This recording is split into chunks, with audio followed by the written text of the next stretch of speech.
Segons els científics, el mar Mediterrani és ja el més contaminat i sobreexplotat del planeta. La Costa Brava no es queda endarrere, amb espècies i plantes invasores, aigües cada cop més calentes i massificació al litoral, tant de persones com d'embarcacions, sent aquesta última la principal raó del deteriorament del fons marí. Una situació que en moltes platges del litoral gironí s'està tornant insostenible, amb embarcacions que fondegen a la línia de la costa sense respectar les zones delimitades i fins i tot retirant les balises encarregades de fer aquestes separacions. Feia molts anys que no es balisava cap zona i aquest any es va aconseguir balisar la cala del Crit, la cala Badell i la cala de Cala Russa, la cala Massoni, tota aquella zona que pertany al municipi de Mont-ras.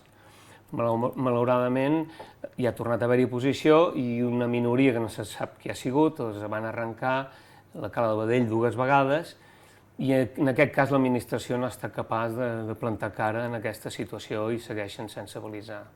SOS Costa Brava destaca que balisar una cala serveix tant per protegir el fons marí com per establir una zona segura pel bany on les activitats aquàtiques com l'esnòrquel, el pàdel surf o la natació d'aigües obertes. La normativa no estableix les distàncies de prudència. No? A les zones que no estan balisades s'hi junten tantes embarcacions que la gent pràcticament només es pot banyar al costat de l'embarcació.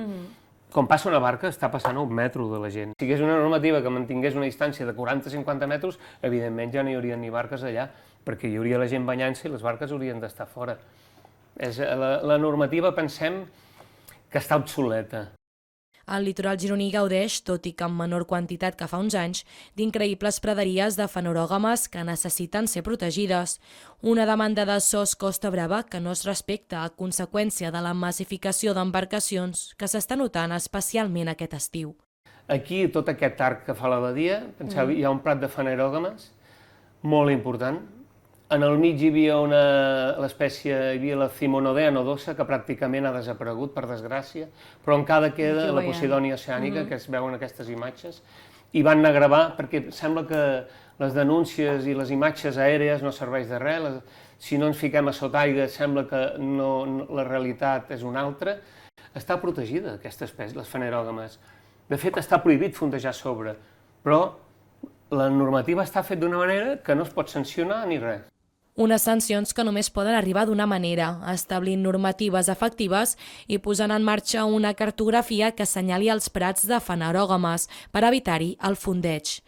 La Generalitat ha creat una cartografia molt ben parida, feta per científics, que estableix fins i tot una àrea de transició, perquè si algú fondeix en aquella àrea, allà no hi ha fanerògama, però podria créixer cap allà. I el que volem és que aquesta cartografia sigui d'ús obligatori. Des de SOS Costa Brava demanen més consciència pública i recorden que l'ecosistema marí és de gran importància i un major deteriorament d'aquest podria comportar greus conseqüències per a tothom.